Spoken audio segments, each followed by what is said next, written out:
Hello students, कक्षा 10 विज्ञान के धारा का चुंबकीय प्रभाव चैप्टर का ये पार्ट 2 है।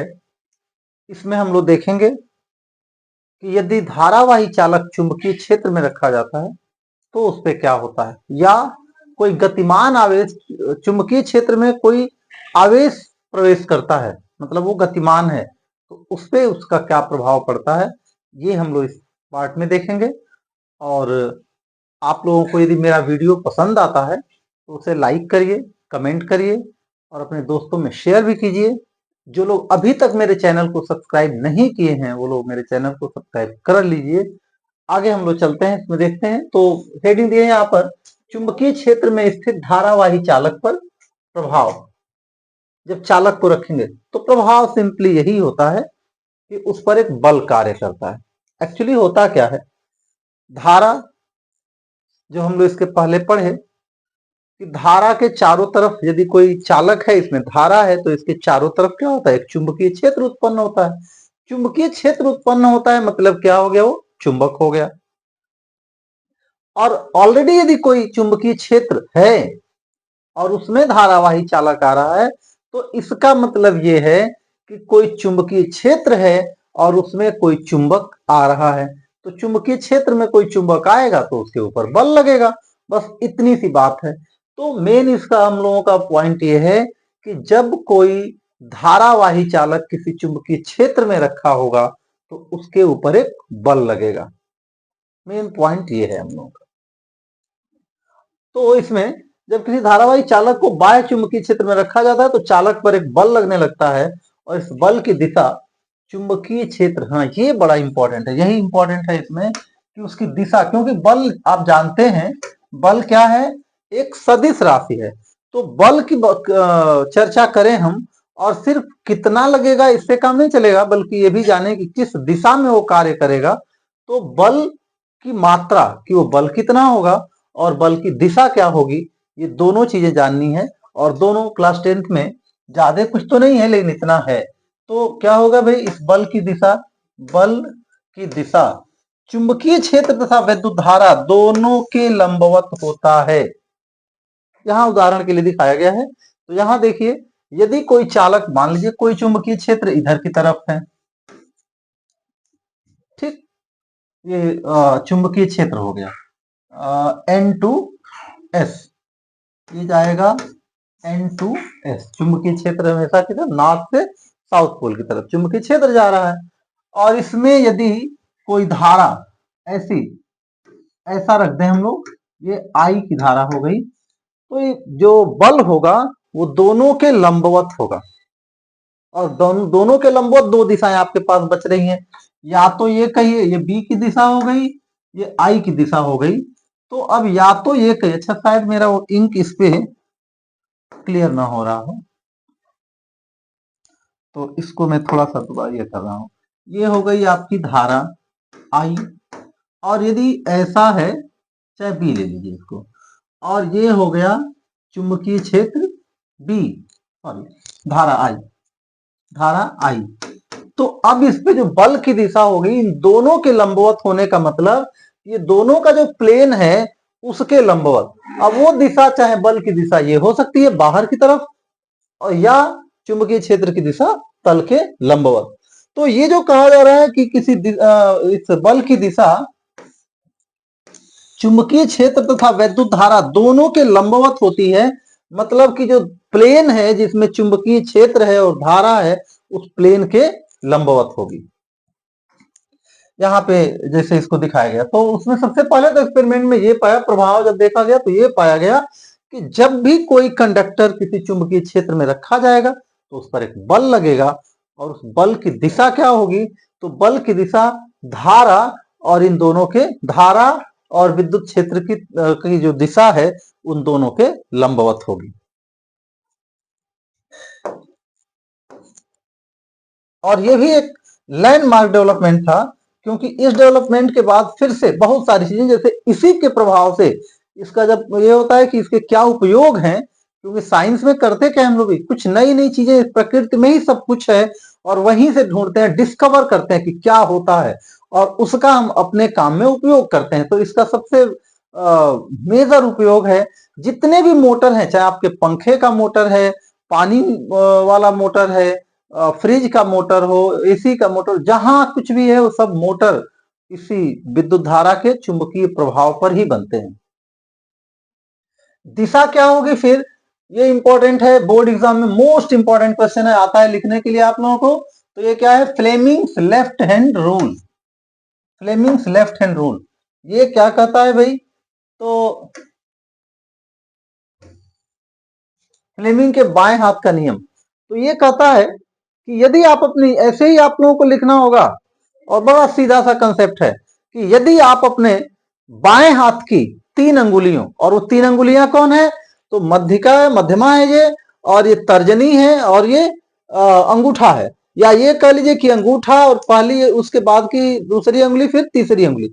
लेकिन अच्छा ये होता है कि आप इसको कहिए कि बाएं हाथ की 3 अंगुलियों, मध्यमा, तर्जनी और अंगूठा, इसको परस्पर लंबवत, जैसा कि आप देख रहे होंगे, परस्पर तीनों एक दूसरे के क्या है, लंबवत हैं, परस्पर लंबवत इस प्रकार फैलाएं कि जो दी हुई, क्या दिया हुआ है आपके, चुंबकीय क्षेत्र बी, तर्जनी चुंबकीय क्षेत्र की दिशा को दिखाए, और ये जो मध्यमा है वो क्या दिखाए, धारा की दिशा को दिखाएगी।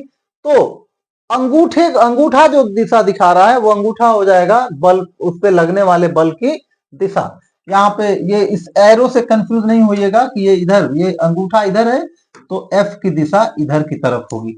एरो उसको इंगित करने के लिए दिखाया है कि भाई ये आई है, ये बी है और ये एफ है, ये सिर्फ उसके एरो पे नहीं जाएगा, ये बी की दिशा है और ये आई की दिशा है। ये क्लियर हुआ, वो एरो बस मार्किंग के लिए कि भाई ये तीनों अंगुलियों में मध्यमा आपकी क्या दिखा रही है, विद्युत धारा की दिशा दिखा रही है। ये क्या होता है, तर्जनी चुंबकीय क्षेत्र की दिशा दिखा रही है। तो इन दोनों का प्लेन यदि इसमें हो गया, उदाहरण के लिए जो मैं बताया था कि यदि धारा ये बी इधर हो गया और धारा इधर की तरफ हो जाएगा ऐसे, तो देखिए चुंबकीय क्षेत्र की दिशा क्या हो, सॉरी, बल लगने वाले बल की दिशा क्या हो गई, इस तल के लंबवत इधर की तरफ हो रही है। ये कहता है फ्लेमिंग का बाएं हाथ का नियम। क्लियर हुआ, तो देखिए यदि हम अपने बाएं हाथ के अंगूठा, तर्जनी तथा मध्य वाली अंगुलियों को इस प्रकार फैलाएं कि तीनों एक दूसरे के लंबवत हो। कौन कौन अंगुलियां भाई, अंगूठा है, तर्जनी है और मध्य वाली अंगुलियां है।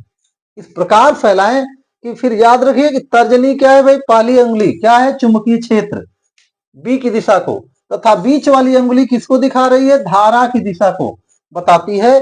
तो अंगूठा चालक पर लगने वाले बल को, अंगूठा क्या दिखाएगा, चालक पर लगने वाले बल एफ की दिशा को बताएगा।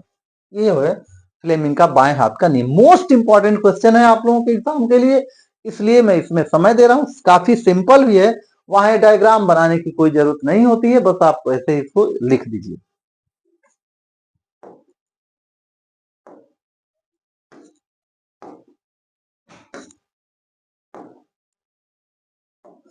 अब अगला पॉइंट यह है कि चुंबकीय क्षेत्र में जो रखने पे, चालक को रखने पे, धारावाही चालक को रखने पर जो बल लगेगा वो कितना होगा, उधर तो दिशा की बात कर लिए, और वो कितना होगा ये इंपॉर्टेंट भी है, ये भी इंपॉर्टेंट है एग्जाम के लिए। तो ये पहला क्या, 3 फैक्टर्स हैं। तो बल एफ का मान बहने वाली धारा, ये आई है, वन नहीं है, धारा आई के अनुक्रमानुपाती होता है, मतलब बी डायरेक्टली प्रोपोर्शनल टू आई। सीधे सीधे क्वेश्चन होता है कि यदि कोई चालक है, उसमें 2 एम्पियर की धारा प्रवाहित हो रही है, उदाहरण देखिए, चालक में 2 एम्पियर की धारा प्रवाहित हो रही है, तो उसमें मान लो 10 न्यूटन का बल लग रहा है। अब धारा को 4 कर दिए, 2 के बदले धारा आई को क्या कर दिए भाई, धारा आई को 2 एम्पियर के बदले अब आई डैश 4 एम्पियर कर दिए, बाकी सब वही यदि रहता है तो ये सॉरी बी नहीं, वो क्या नाम है, एफ, एफ होगा, उस पर लगने वाला बल वो क्या हो जाएगा, दोगुना हो जाएगा। जब इस पे ये लग रहा था आई 2 था, और उस केस में यदि एफ 10 न्यूटन हो, तो आई डैश जब 4 एम्पियर हो गया तो एफ डैश नया वाला जो बल हो गया वो भी दोगुना हो जाएगा, वो हो जाएगा 8 न्यूटन। ये एफ डैश,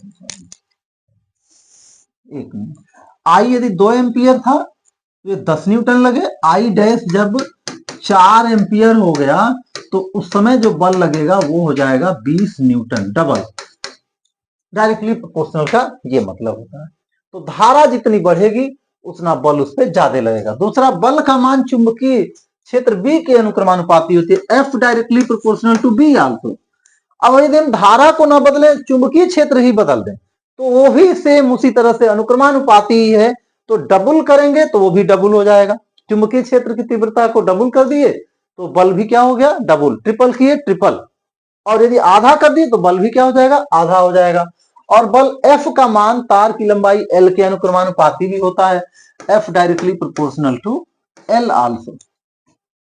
एक फैक्टर यहाँ पे छूटा हुआ है, ये देखिए, यदि ये है आपका धारा I मान लीजिए, और इधर ये यदि B हो गया, B, और इनके बीच का एंगल क्या है भाई, थीटा है, तो चौथा फैक्टर जो है, चौथा फैक्टर कि F directly proportional to sine theta, ये दोनों के बीच जो एंगल है उसके साइन के अनुक्रमानुपाती होता है। और इन चारों फैक्टर्स को जब मिलाते हैं तो ये फॉर्मूला भी, कभी इस पे क्वेश्चन भी आता है, तो ये फॉर्मूला हो जाता है F equal to I L B sine theta. ये फॉर्मूला इसका है। चार फैक्टर्स हो गए इसके, कौन कौन भाई, धारा कितनी है, उस चालक की लंबाई कितनी है, बी चुंबकीय क्षेत्र कितना है, और साइन थीटा। ये चार फैक्टर्स हैं, और ये चारों के चारों डायरेक्टली प्रोपोर्शनल है। चारों को सीधे क्या कर देना है, सिर्फ गुणा कर देना है चारों को। तो इसमें हम ये देख लिए, ये फॉर्मूला बड़ा इंपॉर्टेंट है, इसको याद रखिएगा, फॉर्मूला याद करके जाइएगा एग्जाम में। आगे हम बात करें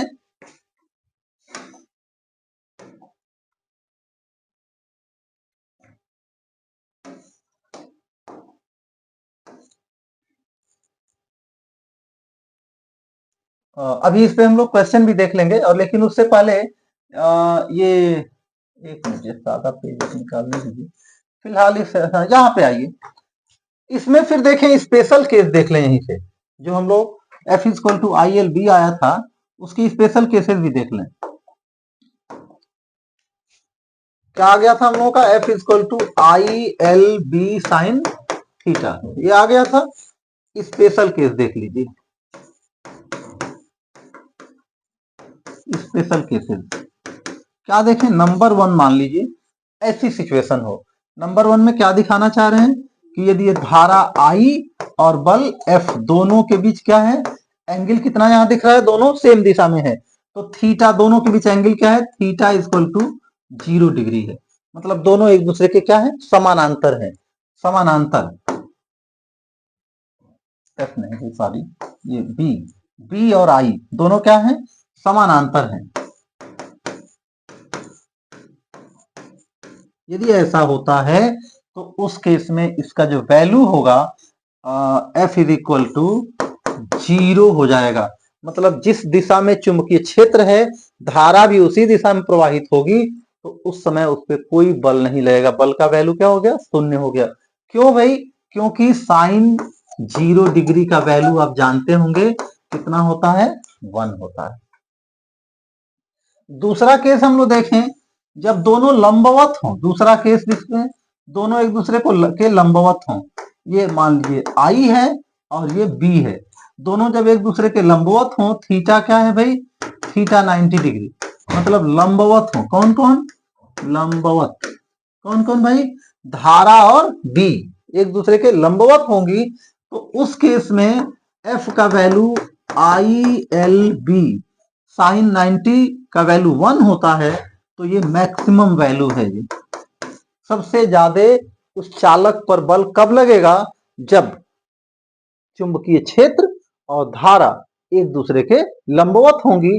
ऐसा क्यों होता है, क्योंकि साइन 90 डिग्री का वैल्यू कितना होता है, 1 हो जाता है।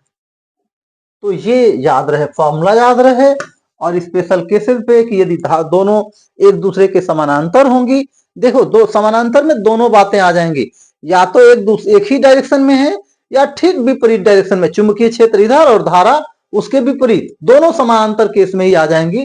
भले यहां पे एंगल 0 के बदले यहां पर एंगल 180 भी ले सकते हैं, यहाँ पर तीसरा केस मान लीजिए हम लोग ले लें, इसका तीसरा केस क्या है कि ये बी मान लो इधर है और ये हो गया आई इधर की तरफ है, तो उस केस में ये एंगल 180 बन गया। यहां भी एफ का वैल्यू क्या हो जाता है, 0, क्योंकि साइन 180 भी 0 होता है। तो ये फॉर्मूला और ये स्पेशल केसेस जरूर याद रखिए, एग्जाम के लिए बड़ी इंपॉर्टेंट है ये। और इस पे न्यूमेरिकल प्रॉब्लम्स भी आते हैं जो हम लोग अभी देखेंगे, उसको भी आंकिक प्रश्न, इसीलिए मैंने इसमें 2 पार्ट कर दिया था।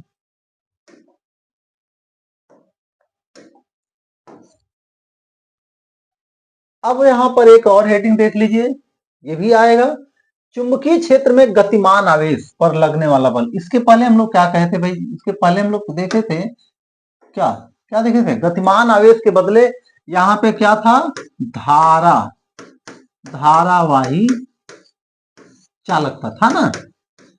तो धारावाही चालक क्या है भाई, उसमें आवेश गतिमान है तभी तो धारा प्रवाहित हो रही है, तो उस पर तो बल लगता ही है, सबसे पहले तो पाया गया उसी में, लेकिन जब उसका कंक्लूजन भी निकाला गया और उस पर वर्क भी हुआ, तो ये भी हुआ कि भाई कोई भी आवेश जब गतिमान होगा तो उसमें भाई गतिमान आवेश क्या करता है, चुंबकीय क्षेत्र उत्पन्न करता है, वो स्रोत है चुंबकीय क्षेत्र का।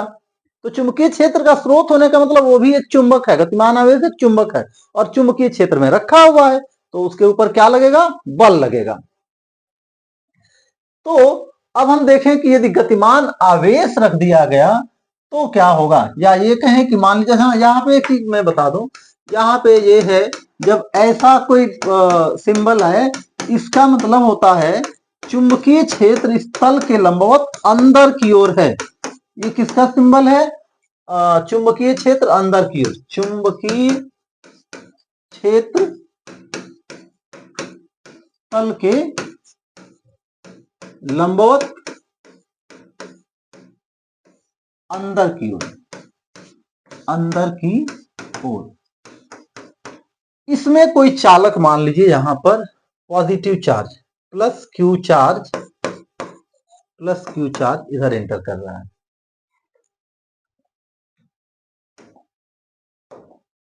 प्लस क्यू कर लें इसको,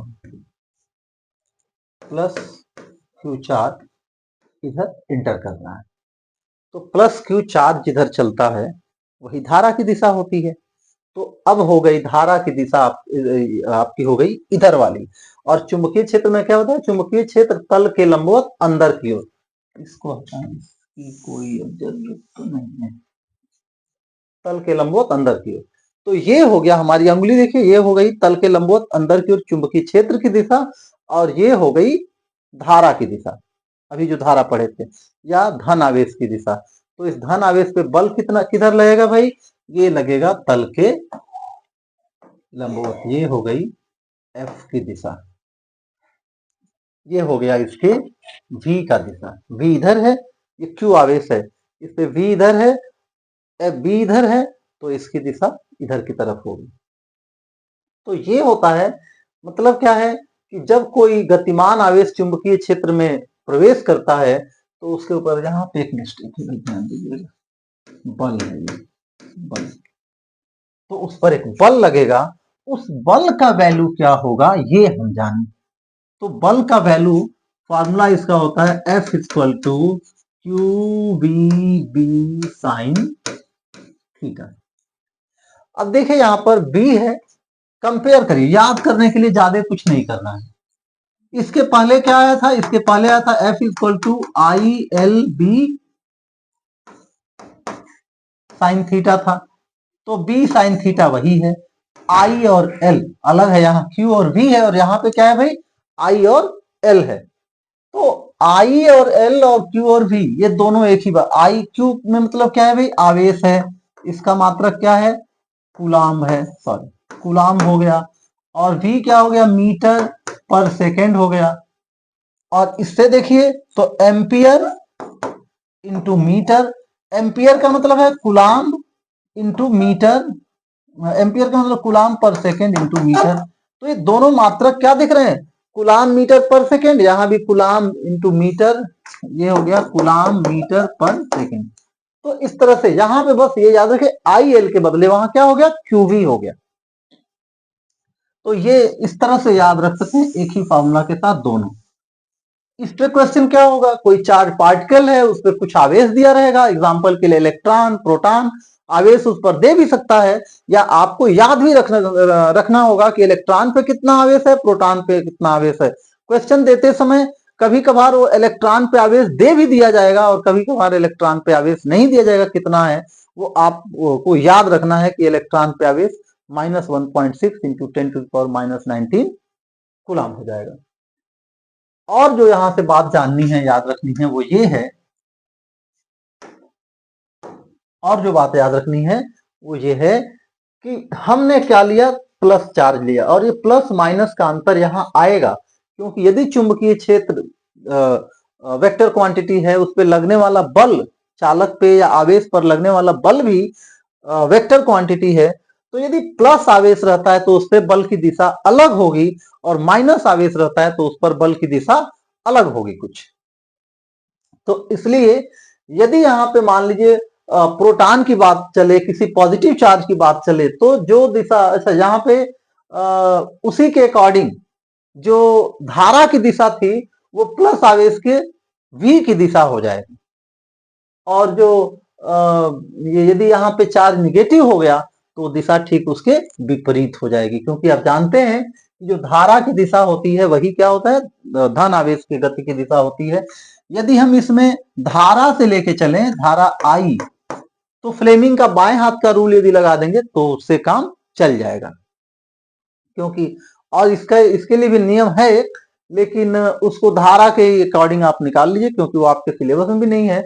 हाँ, ये जरूर आ सकता है कि यदि वो गतिमान आवेश है तो उसमें बल कितना लगेगा, डिफरेंट एंगल के लिए बल निकालना हो सकता है, और क्या हो सकता है क्वेश्चन इस पे, और इसमें पूछा जा सकता है कि उसकी दिशा क्या होगी।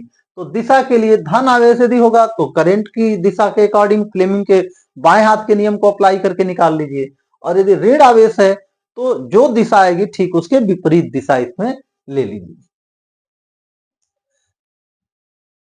तो यदि हम अब धन आवेश पे कहें कि धन आवेश पे इस पे जो बल लगेगा उसकी दिशा क्या होगी, तो फिर हम एक बार देख लीजिए क्या करेंगे। ये हो गया चुंबकीय क्षेत्र की दिशा अंदर की ओर, ये जो सिंबल है क्रॉस वाला, ये सिंबल दिखाता है कि चुंबकीय क्षेत्र की दिशा अंदर की ओर है, और जो v की दिशा है वो धारा की दिशा हो गई। तो देखिए अंगूठा अभी भी क्या दिखा रहा है, बल की दिशा को दिखा रहा है। इस तरह से आप दिशा को निकाल सकते हैं। इसमें भी फिर से इसके स्पेशल केसेस भी, स्पेशल केसेस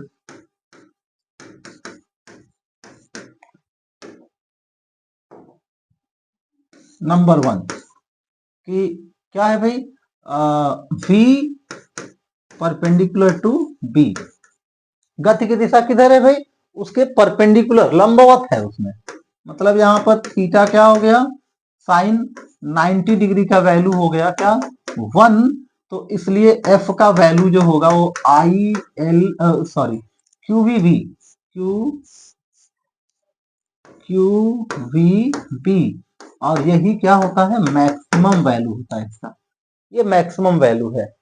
दूसरा v पैरेलल टू b, इसके पैरेलल हो जाए, मतलब साइन 0 डिग्री, तो 0 डिग्री जब होगा, अच्छा ये केस कैसे होगा, ये जैसा कि यहाँ पे दिखाया गया है कि ये ऐसे दिखा सकते हैं, यहाँ पर ये दिशा हो गई b की मान लीजिए, और ये दिशा हो गई v की, और इस वाले में दोनों की दिशा पैरेलल दिखा रहे हैं, ये b और ये v प्लस आवेश के लिए। तो इसका वैल्यू क्या हो जाएगा भाई, उस केस में f का वैल्यू 0, और अपोजिट में भी जाएगा, थर्ड केस भी देख लें, अपोजिट में भी जब जाएगा, ये b हो गया, ये v हो गया, तो उस केस में भी साइन 180 भी 0 होता है, तो यहां पर भी f का वैल्यू क्या होगा, 0 हो जाएगा।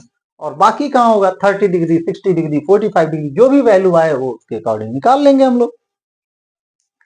तो ये रहा चुंबकीय क्षेत्र में गतिमान आवेश पर लगने वाला बल। अब हम लोग चलें थोड़ा सा कुछ और प्रॉब्लम, सब शायद कुछ न्यूमेरिकल प्रॉब्लम आएंगे, उनको देख लें हम लोग। चलिए ठीक है, एक क्वेश्चन यहाँ पे आया, देखिए पढ़िए इसको, क्या कह रहा है ये क्वेश्चन। हाँ, 1 मीटर लंबे, अच्छा यहाँ पे जब हम लोग बल वगैरह पढ़ लिए, तो इसी में हम लोग देखेंगे कि उसका मात्रक कैसे निकालते हैं। यदि आपको भूल जाए एग्जाम में तो उसका मात्रक निकालना भी आप लोग वहीं से, फॉर्मूला यदि याद रहेगा तो मात्रक भी निकाल सकते हैं। चलिए हम लोग क्वेश्चन रोक करके पहले वही हम बता दें कि उसका मात्रक कैसे निकालें हम लोग। ये देखिए मात्रक कैसे निकालेंगे, तो चुंबकीय क्षेत्र के मात्रक, इसकी चर्चा कर लें। क्वेश्चन आता है 1 मार्क में।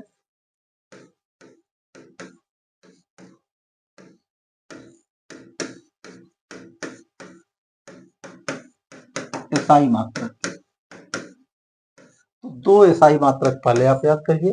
पहला है टेस्ला, टेस्ला, और यही टेस्ला ही है। दूसरा है वेबर पर मीटर स्क्वायर। ये 2 इसके एसआई मात्रक है, मतलब दोनों सेम है। 1 टेस्ला, इसका मतलब ये हुआ यदि क्वेश्चन ऐसा भी आ जाए, इसको टी से रिप्रेजेंट करते हैं, तो 1 टेस्ला इक्वल टू 1, और वेबर को डब्ल्यू बी से रिप्रेजेंट करते हैं पर मीटर स्क्वायर। ऐसे भी लिखो 1 टेस्ला इक्वल टू 1 वेबर पर मीटर स्क्वायर। दोनों के रिलेशन पे भी कोई क्वेश्चन हो सकते हैं। अन्य मात्रक क्या है, अन्य मात्रक, तो एक फॉर्मूला हम लोग पढ़े, क्या था वो था, उस पे चालक पर लगने वाला बल, धारावाही चालक पर बल लगने वाला बल क्या था, I L B, I L B. यदि यहां से बी निकालिए तो मिलेगा F by I into L. तो एक मात्रक, इसका एसआई मात्रक न्यूटन, इसका एम्पियर इंटू मीटर। तो न्यूटन पर एम्पियर मीटर, या newton into ampere power -1, 1 power metre power -1, ये दोनों मात्रक भी, ये भी क्या है, ये भी एसआई मात्रक की ही अभी हम बात कर रहे हैं। ये भी एक एसआई मात्रक है। तो ये 3 एसआई मात्रक हुए। और एक मात्रक देख लीजिए एसआई के अतिरिक्त, एसआई के अतिरिक्त मात्रक, वो क्या है भाई, एसआई के अतिरिक्त मात्रक है आपका गॉस। कभी कभी 1 मार्क्स में क्वेश्चन हो सकता है गॉस, ठीक है। और 1 टेस्ला बराबर 10 टू द पावर 4 गॉस होता है, ये इसमें रिलेशन होता है। 1 tesla equal to 10 to the power 4 gauss. इन सबों पे भी क्वेश्चन हो सकता है, इसको याद कर लीजिएगा। हाँ, एक और यहाँ पर एम्पियर मीटर, एम्पियर मीटर के बदले यदि हम इस फॉर्मूले के बजाय यदि ये फॉर्मूला अप्लाई करके F equal to Q B V, यदि इससे निकालते तो B इक्वल टू क्या हो जाता भाई, F इक्वल टू ये F by Q into V, coulomb में निकालते तो क्या होता, newton by coulomb into metre into second power -1। ऐसा भी, हालांकि इसको कम चांसेस हैं इसके क्वेश्चन, इस ऐसे क्वेश्चन को पूछने के, ये वाला कम चांस है कि ऐसे भी उसका मात्रक निकाल सकते हैं। तो आप लोग 3 मेन वो रखिए, टेस्ला, वेबर पर मीटर स्क्वायर, और न्यूटन पर एम्पियर मीटर, न्यूटन पर एम्पियर मीटर। ये क्या हो गया, ये तीनों एसआई मात्रक हैं। गॉस एसआई मात्रक नहीं है, तो ये तीनों का वैल्यू सेम ही होगा, टेस्ला का, वेबर पर मीटर स्क्वायर का, और न्यूटन पर एम्पियर मीटर का।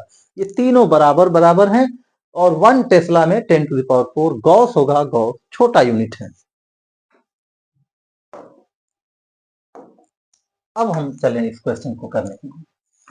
तो यहां पर आइए क्या कर रहा है इस क्वेश्चन में, 1 मीटर लंबे तार को 0.4 वेबर पर मीटर, देखिए यहाँ पे यूनिट आ गया इसका चुंबकीय क्षेत्र का, ये चुंबकीय क्षेत्र का यूनिट आ गया यहाँ पर। 0.5 वेबर पर मीटर स्क्वायर तीव्रता के चुंबकीय क्षेत्र में रखा जाता है तथा उसमें 2 एम्पियर की धारा प्रवाहित होती है। तो भी देखिए यहाँ पे दिया है, इसमें L बराबर क्या दे दिया भाई, 1 मीटर दे दिया, और B कितना दे दिया, B इक्वल टू 0.5 वेबर पर मीटर स्क्वायर, एसआई मात्रक ही है इसका, और धारा I का मान दे दिया कितना भाई, 2 एम्पियर। अब कह रहा है ठीक है, 2 एम्पियर की धारा प्रवाहित हो रही है, प्रवाहित की जाती है। तार पर कार्यकारी बल की गणना कीजिए। ये 2017 में पूछा गया क्वेश्चन है, ध्यान दीजिएगा, एग्जाम का ही क्वेश्चन है ये।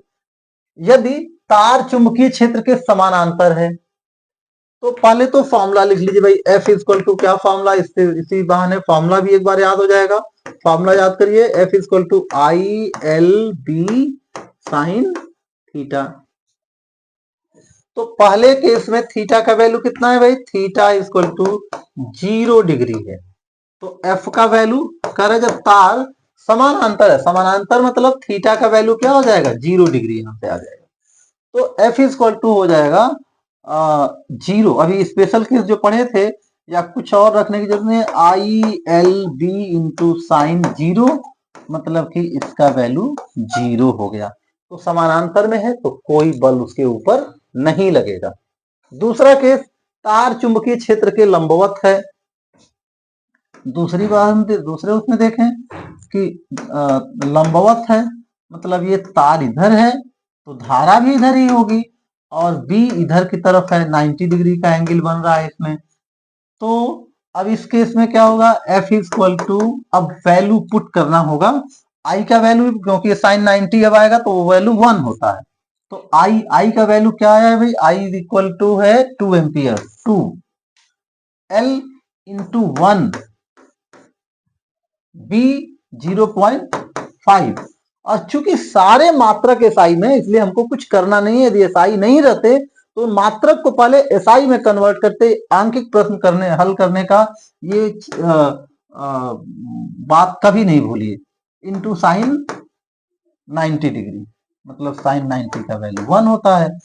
या स्पेशल केस यदि आप जो भी पढ़ाए थे याद रहे कि लंबवत होता है तो फॉर्मूला सीधे आप आई एल बी यूज कर सकते थे, आई एल बी। तो इसका वैल्यू कितना हो गया भाई, 2 और ये 2 बच्चे 10, ये हो गया 1, 1 इंटू 1 बराबर 1, और एसआई मात्रक न्यूटन लगा देंगे यहाँ पे। यहीं पर यदि तीसरे में देखें हम लोग तो क्या कर रहा है, चुंबकीय क्षेत्र से 60 डिग्री का कोण बना रहा है। तो इसमें क्या है भाई, ये चुंबकीय क्षेत्र से 60 डिग्री का कोण बना रहा है तीसरे केस में। तीसरा वाला केस जो है,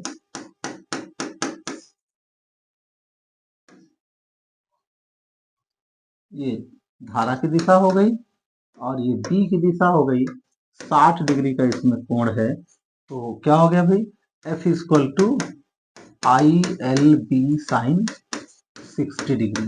वैल्यू पुट करिए, I मतलब 2 है, L का वैल्यू 1 है, B का वैल्यू 0.5 है, साइन 60 का वैल्यू √3/2। तो ये हो गया √3/2 न्यूटन। इतने पे आंसर छोड़ सकते हैं, चाहे तो √3 का वैल्यू रख लीजिए, 1.732 divided by 2 newton equal to हो जाएगा 0.28 या 16, 2 6 जा 12, 2 6 जा 12, इतना न्यूटन का बल उसके ऊपर लगेगा। तो बड़ा 6 नंबर में ऐसा जब क्वेश्चन आएगा तो 6 मार्क्स में आएगा, बड़े मार्क्स का क्वेश्चन है ये। और देख रहे हैं इतना कम समय में आप 6 मार्क्स को बस फॉर्मूले को याद करके थोड़ा प्रैक्टिस करके, और कम समय में, ये सब आंकिक प्रश्न समय बचाने वाले होते हैं। चलिए अगले प्रश्न पे चले हम लोग जरा, देखें और क्या मिल रहा है। करे 2 मीटर लंबे चालक में 3 एम्पियर की धारा बह रही है, 2 मीटर लंबा है ये। एल का वैल्यू क्या है भाई, L is equal to 2 metre, 3 ampere की धारा बह रही है, I is equal to 3 ampere की धारा बह रही है। चालक को 2.5 न्यूटन, ये यहां पर एम्पियर पर एम्पियर मीटर, कुछ गलती हुआ है, कितना मीटर तीव्रता वाले बी का वैल्यू है, बी एफ नहीं बी, बी का वैल्यू है 2.5, एसआई मात्रक ही है ये भी, न्यूटन पर एम्पियर मीटर, न्यूटन पर एम्पियर मीटर। 30 डिग्री के कोण पे रखा गया है, थीटा बराबर 30 डिग्री। चालक पर लगने वाले बल की गणना कीजिए, 2016 में पूछा गया प्रश्न आपका है। तो एफ निकालना है, एफ का वैल्यू निकालना है हमको। तो ये भी सिंपल सा क्वेश्चन है। क्या आ जाएगा भाई, F is equal to formula, एक बार फिर फॉर्मूला, जब भी न्यूमेरिकल प्रॉब्लम करिए फॉर्मूला लिख लीजिए, क्योंकि जब बार बार लिख लिए रहेंगे तभी आई एल बी हम लोग लिखते थे, यहाँ आई बी एल हो गया, I L B sine theta.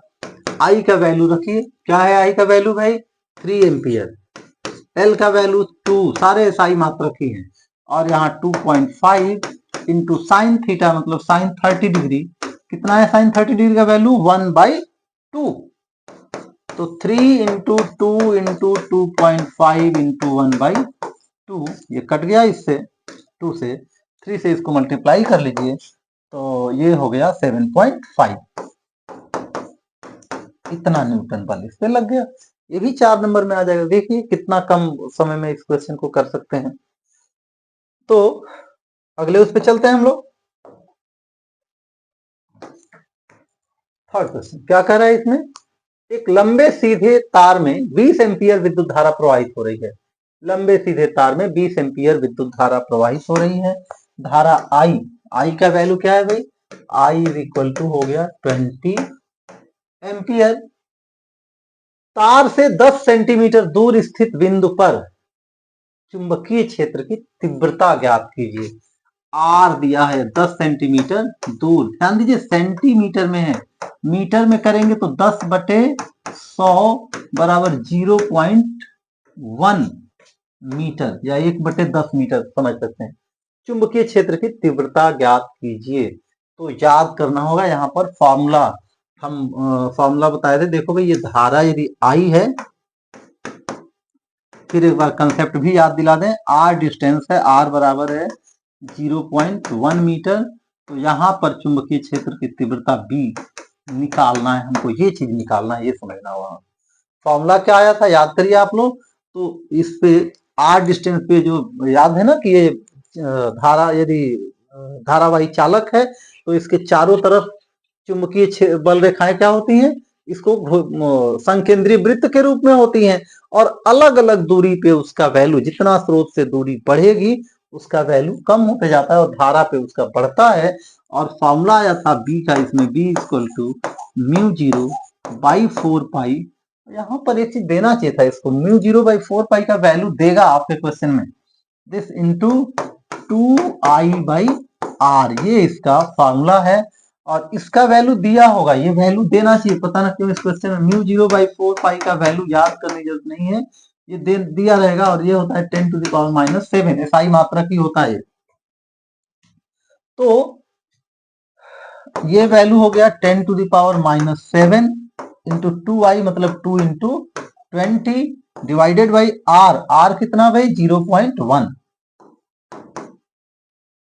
तो 0.1 से इसको मतलब अब इसका वैल्यू कितना हो जाएगा भाई 40 बाई 0.1 इंटू 10⁻⁻7, 0.1 मतलब 1/10 ऊपर जाएगा तो ये 400 हो जाएगा, मतलब हो गया 400 इंटू 10⁻⁻7 न्यूटन। इसको लिख सकते हैं 4 इंटू 10⁻⁻5 न्यूटन।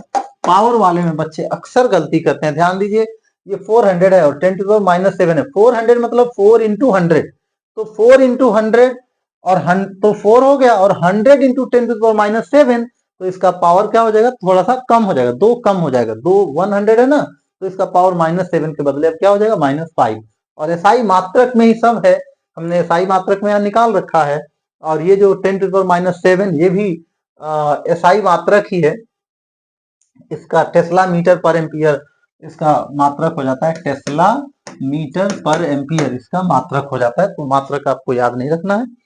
तो ये वैल्यू हो गया इसका। अगले क्वेश्चन पे चलते हैं हम लोग।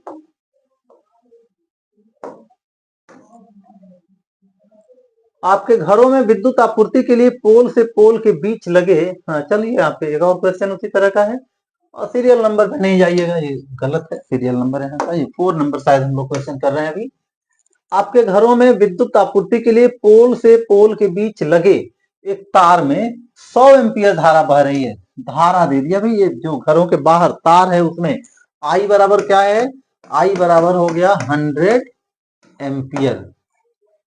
इस तार को रेखीय तथा अनंत लंबाई का मानते हुए, अच्छा जो फॉर्मूला भी हम लोग यूज कर रहे हैं ILB sin थीटा, सॉरी जो बी का चुंबकीय क्षेत्र का वैल्यू उत्पन्न, यहाँ पे कोई स्टेट कंडक्टर है तो उसे r डिस्टेंस पे कितनी चुंबकीय क्षेत्र होगी, वो ये मान करके है कि तार की जो लंबाई जो है अनंत है, अनंत तक फैली हुई है ये। तो ये वही 10 मीटर दूर उत्पन्न चुंबकीय क्षेत्र की गणना बी हमको चाहिए यहाँ पे, और ये आर का वैल्यू दिया हुआ है। आर कितना दे दिया भाई, आर दे दिया फिर से इसमें 10 सेंटीमीटर, मतलब 1/10 मीटर। हाँ यहाँ पे देखिए इसका वैल्यू दिया हुआ है, इसका पूरा यूनिट नहीं, न्यूटन पर एम्पियर सिर्फ नहीं होता है, न्यूटन पर एम्पियर मीटर इसका वैल्यू होता है। तो ये 4 इंटू, अच्छा 4 पाई, ये गलत है, म्यू 0/4 पाई का वैल्यू होता है, mu 0/4 pi into equal to होता है 10⁻⁷ ये वैल्यू होता है, वो गलत वैल्यू दे दिया वहां पे। आर बराबर इतना हो जाएगा। तो यहाँ पर बी पूछा जा रहा है, बी कितना होगा, तो फिर वही यही चीज है, यहाँ पे देखिए ये है आई दे दिया, और यहाँ से आर डिस्टेंस पर बी पूछा जा रहा है कि बी कितना है, यही फॉर्मूला है यहाँ पर, ये आई है। तो क्या फॉर्मूला आया था भाई, B equal to mu 0/4 pi 2I/r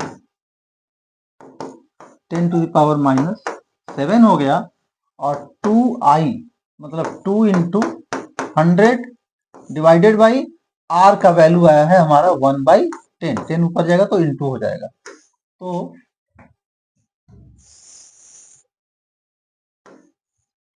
यहाँ पर फिर क्या हो गया भाई, 2000 हो गया, 200 के बदले हो गया 2000, देखिए 2 into 100, 200 divided by 1/10, 2000 into 10⁻⁻7 Newton, मतलब हो गया 2 इंटू, फिर वही चीज, ये 1000 से इसको जब इंटू अलग 2000 मतलब 2 इंटू 1000, एक बार मैं आप लोगों को समझा दूं, 2 इंटू 1000 इंटू 10⁻⁷ न्यूटन, और ये 1000 10⁻⁷ का वैल्यू कितना हो गया भाई, तो पावर घट गया -4 न्यूटन। ये समझाने के लिए कर रहे हैं, जिसको समझ में आएगा ये स्टेप दिखाने की जरूरत नहीं होगी, आप लोग सीधे इसको करिए। तो ये रहा इसका न्यूमेरिकल प्रॉब्लम, और हम लोग कुछ देख लें जरा।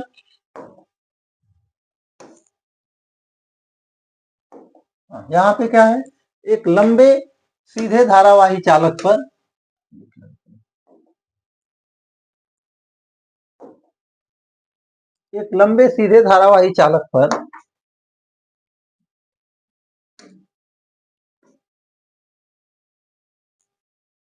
क्या हो रहा है,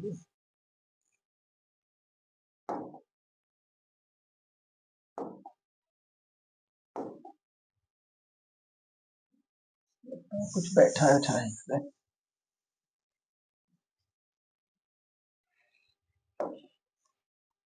एक लंबे सीधे तार में 10 एम्पियर की धारा प्रवाहित हो रही है, तार से 0.2 मीटर की दूरी पर उत्पन्न चुंबकीय क्षेत्र की तीव्रता ज्ञात करिए। तो ये क्वेश्चन हम आप लोगों के लिए छोड़ दे रहे हैं, एक क्वेश्चन आप लोग खुद करिए, सीधे वही चीज फिर से है, तार की में धारा दिया हुआ है और इतना मीटर की दूरी पर आर दे दिया, धारा दे दिया, और बी निकालना है। ये क्वेश्चन हम आप लोगों के लिए छोड़ दे रहे हैं, आप लोग निकालिए। चलिए अगले क्वेश्चन पे चले हम लोग। क्या हो रहा है,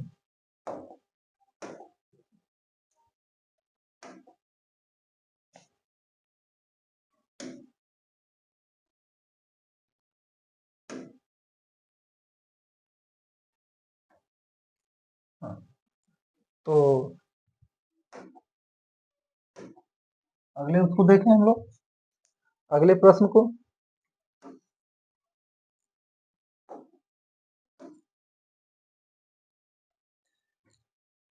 चलिए ये छठा क्वेश्चन है, क्या है, एक इलेक्ट्रॉन जिसका द्रव्यमान इतना किलोग्राम है।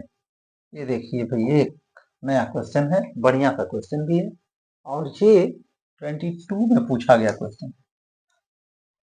तो क्या करें, इलेक्ट्रॉन है, उसका द्रव्यमान है m दे दिया, इलेक्ट्रॉन का me द्रव्यमान है इलेक्ट्रॉन का कितना भाई 9 इंटू 10⁻⁻31 kg सही मात्रक ही है।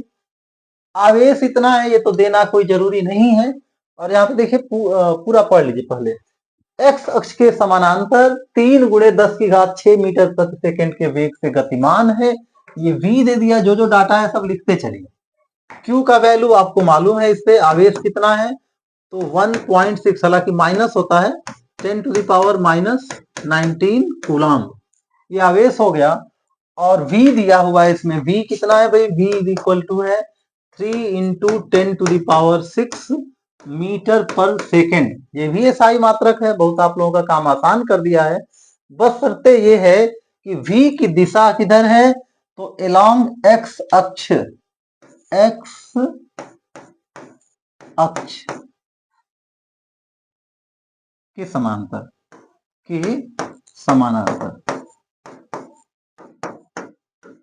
ये हो गया।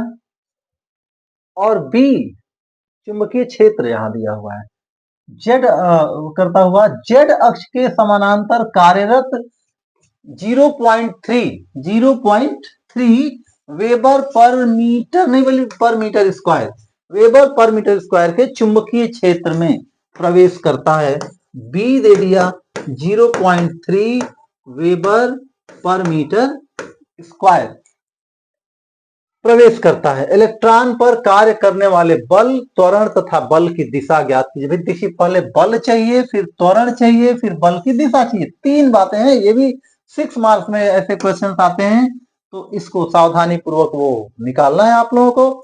3 बातें, बल F, त्वरण और बल की दिशा। तो पहले जब बल निकलेगा तब त्वरण निकलेगा, तो बल निकालें हम लोग। और बल का सूत्र याद करिए, जब कोई आवेश, गतिमान आवेश चुंबकीय क्षेत्र के अंदर हो तो उसपे बल का सूत्र क्या हो जाता है भाई, उसपे बल का सूत्र है Q V B sign theta. अब यहां पर Q का वैल्यू रख लीजिए, तो ये हो गया 1.6 इंटू 10⁻⁻19। V का वैल्यू 3 इंटू 10⁻6, b का वैल्यू है 0.3 और साइन थीटा कितना होगा तो ध्यान दीजिए यहां पर गति की दिशा किधर है, एक्स अक्ष के समानांतर। तो एक एक्स अक्ष और चुंबकीय क्षेत्र की दिशा किधर है भाई, चुंबकीय क्षेत्र की दिशा किधर है, जेड अक्ष में। तो आप समझ सकते हैं तीनों अक्ष एक्स वाई जेड एक दूसरे क्या होती हैं, लंबवत होती हैं। तो यदि हम कमरे की दीवार को सोचिए, जो ऊपर वाली दीवार है यदि वो जेड एक्सिस है, और एक को हम लोग एक्स एक्सिस ले सकते हैं, दूसरी वाली को वाई एक्सिस ले सकते हैं। प्लेन में मतलब ये समझ ले, यदि ये एक्स एक्सिस है, ये वाई एक्सिस है, तो ये वाली क्या हो जाएगी, जेड अक्ष हो जाएगी। तो दोनों एक दूसरे के लंबवत हैं। आप यदि इसमें हम कमरे के किसी दीवार को लेकर के उससे करिएगा, यदि ऊपर की ये एक वाई एक्स और दूसरा ये एक्स एक्स और ऊपर जेड एक्स, तो जो निगेटिव डायरेक्शन होगा जेड एक्स का माइनस जेड, वो नीचे चला जाएगा। तो इस हिसाब से आप लोग निकालेंगे इसको। तो और ये परपेंडिकुलर हो गया, ये तो निश्चित हो गया कि भाई जेड एक्स विद्युत क्षेत्र की दिशा हो गई और एक्स अक्ष किसकी दिशा हो गई, v की दिशा हो गई।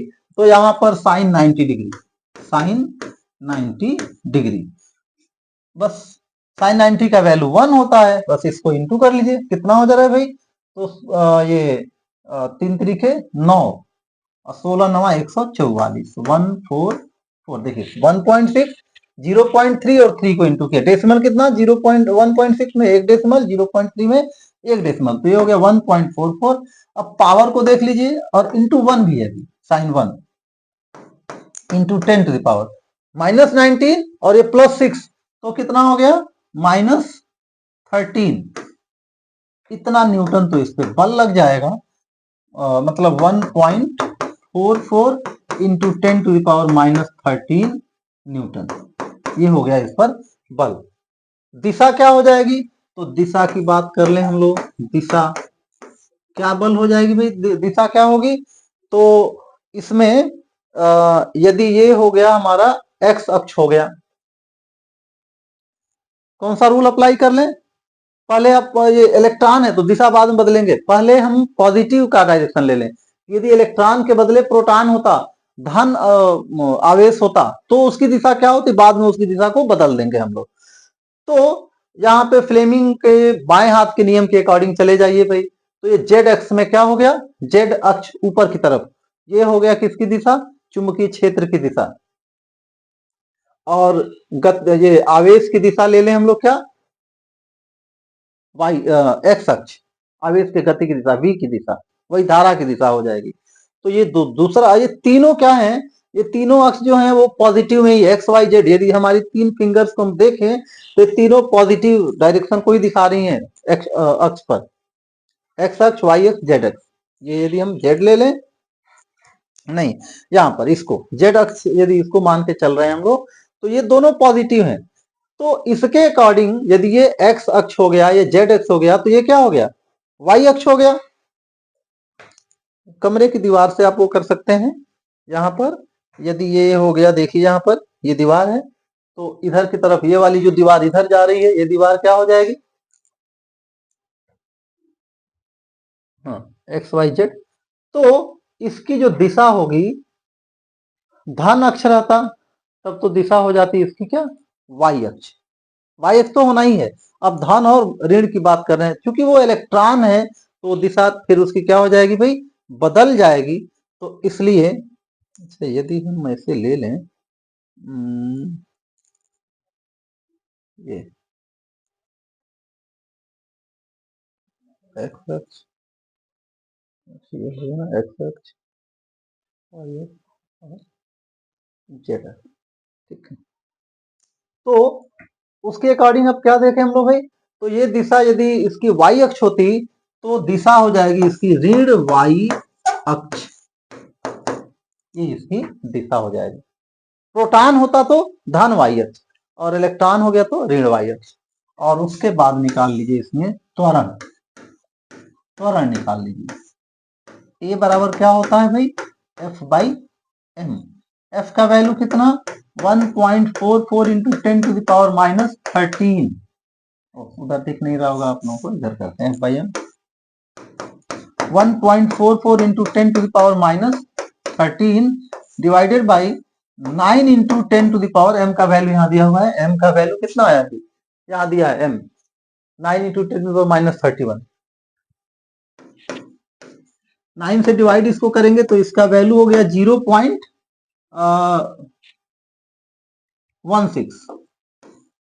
Into 10 to the power minus 31, ऊपर जाएगा प्लस 31 हो जाएगा। तो प्लस 31 माइनस 13 इंटू करिए, प्लस करिए, इसको माइनस करिए, तो कितना हो जाएगा भाई? 18 हो जाएगा, plus 18 newton, 10 to the power plus 18 newton. इसको स्टैंडर्ड फॉर्म में लिखें तो 1.6 into 10 to the power 19, sorry 17, 1.6 into 10 to the power 17, इस पे त्वरण का वैल्यू हो गया। तो ये काफी अच्छा सा क्वेश्चन है। अब शायद नहीं होगा क्वेश्चन, क्या नहीं है? तो इस वीडियो में सिर्फ इतना ही। एक बार फिर हम आप लोगों को याद दिला दें कि वीडियो यदि अच्छा लगता है तो इसको लाइक करना और कमेंट करना ना भूलिए। अपने दोस्तों में शेयर भी कीजिए। जो लोग अभी तक इस चैनल को सब्सक्राइब नहीं किए हैं वो सब्सक्राइब कर लीजिए। Thanks for watching.